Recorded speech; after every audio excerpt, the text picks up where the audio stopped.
उससे पहले। जब हम वैश्वीकरण की बात करते हैं तो आमतौर पर हम एक ऐसी आर्थिक व्यवस्था की बात करते हैं जो मोटे तौर पर लगभग 50 सालों से ही सामने है। यहाँ पर पहले हम भूमंडलीकरण और वैश्वीकरण के बारे में कुछ समझ लेते हैं। तो वैश्वीकरण से तात्पर्य होता है हमारे मानवाधिकार, हमारी स्वतंत्रता, हमारी समानता के बारे में बात की जाए। और भूमंडलीकरण की अगर बात करें तो भूमंडलीकरण से तात्पर्य होता है हमारा व्यापार, या हम व्यापारिक दृष्टिकोण से किन देशों के साथ में जुड़े हुए हैं। तो अब शुरू करें कि आमतौर पर एक ऐसी आर्थिक व्यवस्था की बात करें जो मोटे तौर पर लगभग पिछले 50 सालों में ही हमारे सामने है। तो वैश्वीकरण जो हमारे समानता, मानवाधिकार, स्वतंत्रता जैसे जो शब्द हैं जिसे हम वैश्वीकरण के अंतर्गत रखते हैं, इनका लगभग हम 50 सालों में ही महत्व समझ पाए हैं। अब विश्व स्तर पर ये 50 सालों में ही हमारे सामने आए हैं। एकता या समानता की बात करें तो 50 सालों में ही मोस्टली सभी देश आज़ाद हुए, उसके बाद ही हम समान हो पाए हैं। लेकिन अगर बात भूमंडलीकरण की करें तो व्यापार काम की तलाश में एक जगह से दूसरी जगह जाना, पूंजी और बहुत सारी चीज़ों की वैश्विक आवाजाही का लंबा इतिहास रहा है। मतलब अगर हम व्यापार के दृष्टिकोण से करें, भूमंडलीकरण की बात करें तो हम लोग बहुत लंबे समय से एक दूसरे से जुड़े हुए हैं। अगर हम भारत की बात करें तो मुगल काल से ही हम विश्व स्तर पर अपना व्यापार कर रहे हैं। ऐसे ही अन्य सभी देशों का भी यही स्थिति है।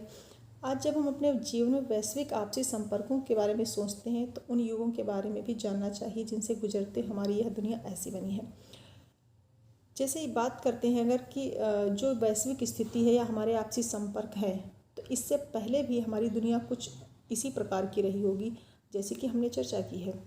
इतिहास के दौर में मानव समाज एक दूसरे से ज़्यादा नज़दीक आते गए। जैसे जैसे समाज परिवर्तित होता गया, जैसे जैसे समय आगे बढ़ते गया, वैसे वैसे एक देश या एक द्वीप दूसरे महाद्वीप के ज़्यादा नज़दीक आते गए। प्राचीन काल से ही यात्री, व्यापारी, पुजारी, तीर्थयात्री ज्ञान, अवसरों और आध्यात्मिक शांति के लिए या उत्पीड़न यातनापूर्ण जीवन से बचने के लिए दूर दूर की यात्राओं पर जाते रहे हैं।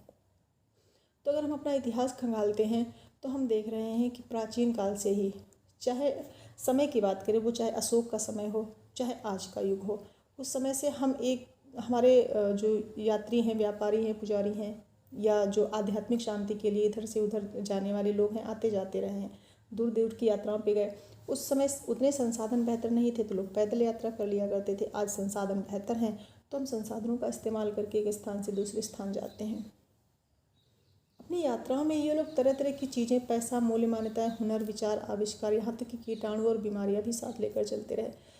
जब ये लोग अपनी यात्राओं पर निकलते हैं या निकले अभी तक, तो ऐसा नहीं था कि केवल अपनी संस्कृति या पैसे या व्यापार के दृष्टिकोण से गए तो केवल उतना ही किया, नहीं, ये अपने साथ इन सारी चीज़ों के साथ साथ कीटाणु और बीमारियां भी साथ लेकर के गए। एक उदाहरण के लिए देख लेते हैं, जैसे अगर यहाँ पे कोई भी व्यक्ति आया, उसे अगर किसी प्रकार की बीमारी हुई, वापस अपने देश लौट के गया, तो जाहिर सी बात है उसके साथ कोई सिम्टम तो जाएंगे ही।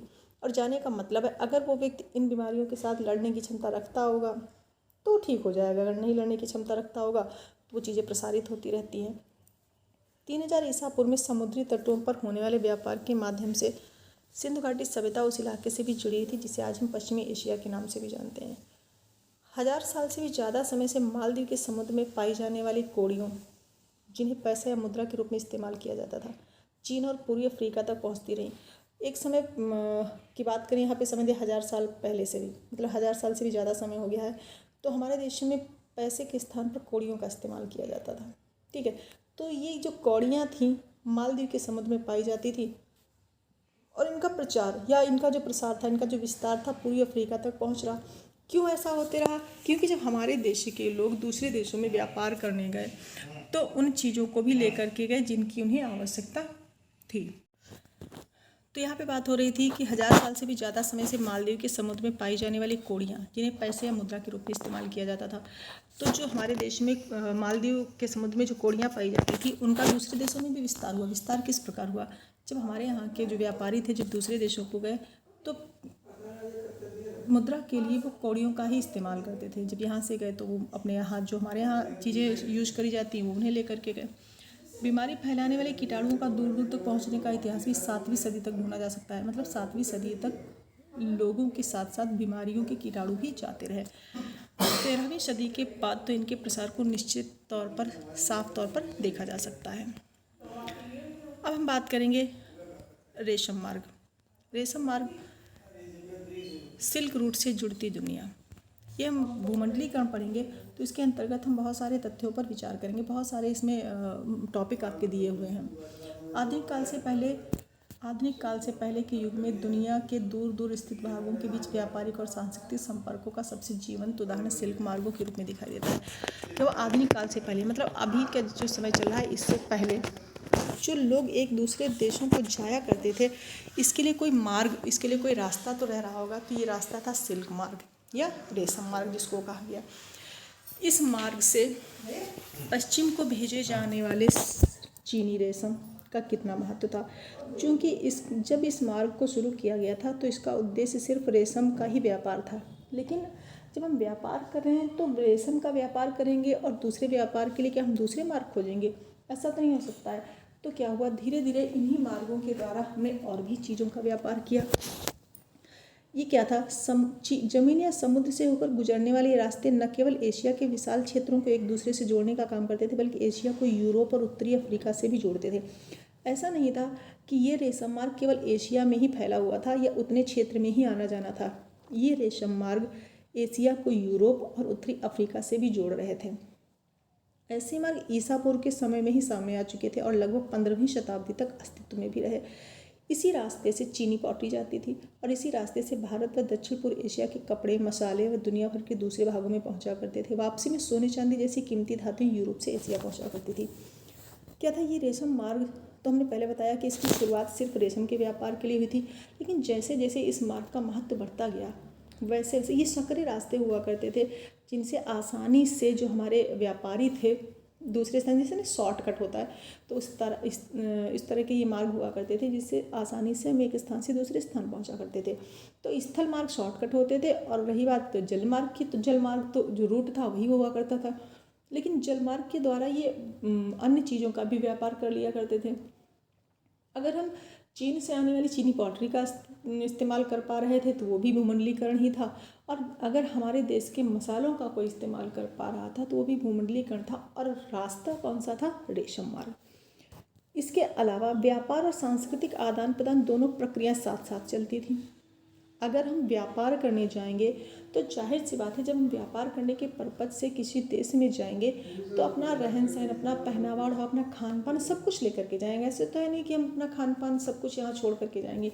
तो हमारी व्यापार के साथ साथ हमारी संस्कृतियों का भी आदान प्रदान हुआ। और मार्ग कौन सा था? वही रेशम मार्ग।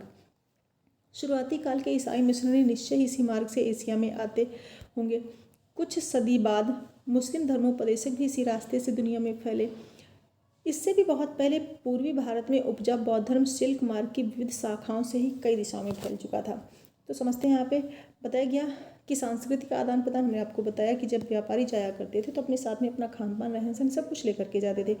इसी समय में ईसाई मिशनरी, अब हम पश्चिमी देशों की बात करें, अगर अमेरिका, पूर्वी उत्तरी अमेरिका, दक्षिण अमेरिका, तो जाहिर सी बात है ये आपके ईसाई देश हुआ करते थे, क्रिश्चियन कंट्रीज़ हैं। तो जो लोग वहाँ से हमारे देश आए, ठीक है, तो ऐसा नहीं था कि वो अपना धर्म वहीं छोड़ करके आए। जब वो हमारे देश में आए तो अपने धर्म के साथ आए, उन्होंने अपनी यहाँ पर पूजाएं की, हमें उसके बारे में जानकारी प्रदान की। ऐसे ही जब हमारे देश के लोग अन्य देशों में यात्राओं पर गए तो अपने धर्म, अपनी पूजा सब साथ लेकर के गए, वहाँ इन सब चीज़ों का प्रचार प्रसार किया। तो रेशम मार्ग सिर्फ व्यापार के लिए या सामान के लिए या रेशम के लिए विख्यात नहीं हुए। इन्हीं रेशम मार्गों के द्वारा हमने अपने धर्म का भी प्रचार प्रसार किया। इसके अलावा भोजन की यात्रा, स्पैघेटी और आलू। अब भोजन की यात्रा की अगर हम बात करें तो यहाँ पे हमारे खाद्य पदार्थ दूर देशों के बीच सांस्कृतिक आदान प्रदान के कई उदाहरण पेश करते हैं। जब भी व्यापारी और मुसाफिर किसी नए देश में जाते थे तो जाने अनजाने वहाँ नई फसलों के बीज बोआते थे।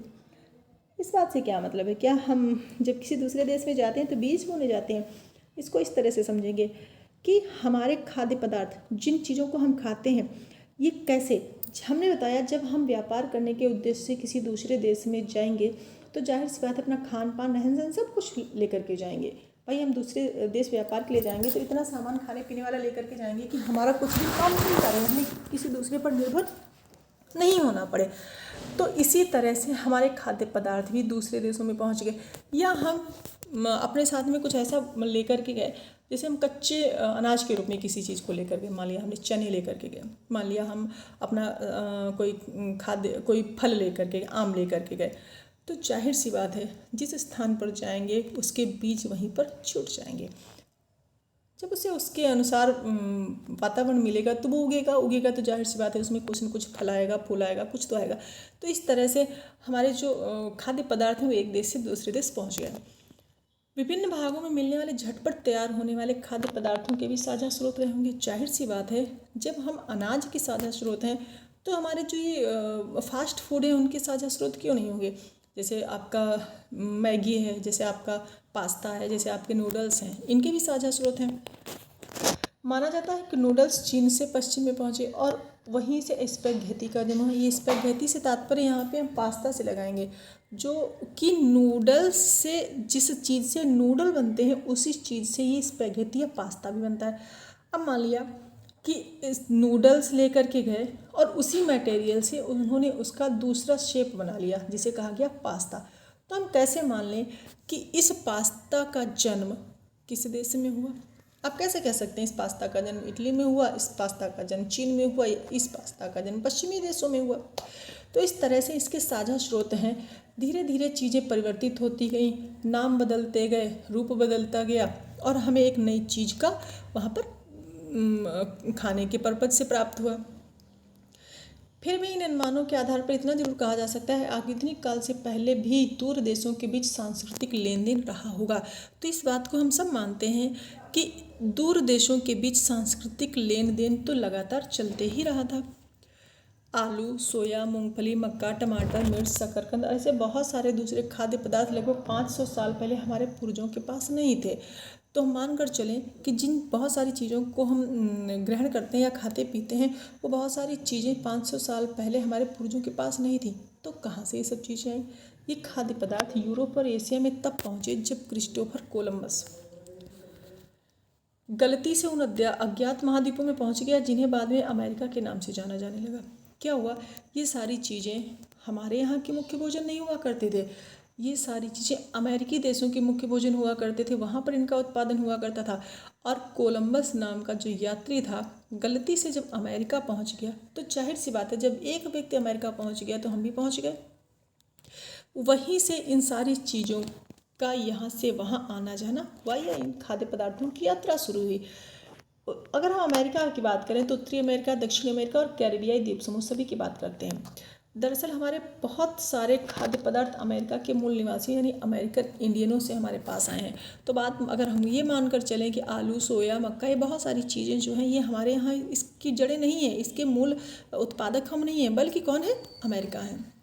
कई बार नई फसलों के जीवन में आने से ज़मीन आसमान का फर्क आ जाता है और साधारण से आलू का इस्तेमाल शुरू करने पर यूरोप के गरीबों की ज़िंदगी आमूल रूप से बदल गई थी। क्या हुआ, कुछ नई फसलें जब हमारे यहाँ आती हैं तो हम उसका उत्पादन करते हैं। कई बार यही फसलें हमारे जीवन का आधार बन जाया करती हैं। ऐसा ही कुछ यूरोप में हुआ। क्या हुआ, यही आलू, जिस आलू का हम लोग सेवन करते हैं या खाते हैं, वही आलू यूरोपियों का मुख्य भोजन बन गया। कैसे, उनका भोजन बेहतर हो गया, उनकी औसत उम्र बढ़ने लगी। आयरलैंड के गरीब काश्तकार तो आलू पर इस हद तक निर्भर हो चुके थे कि 1840 के दशक में जब दशक के मध्य में किसी बीमारी के कारण आलू की फसल खराब हो गई तो लाखों लोग भुखमरी के कारण मौत के मुंह में चले गए। क्या हुआ, जब आलू का उत्पादन यूरोप में शुरू किया गया तो आलू को, जैसे हम लोग आलू को सब्जी के रूप में इस्तेमाल करते हैं वैसे ही वो लोग आलू को खाद्यान्न के रूप में इस्तेमाल करने लगे। अगर भोजन करेंगे तो सिर्फ आलू ही खाया जाएगा। तो वहाँ के लोगों ने जब आलू का सेवन करना शुरू किया तो वहाँ के लोगों का जीवन परिवर्तित हो गया।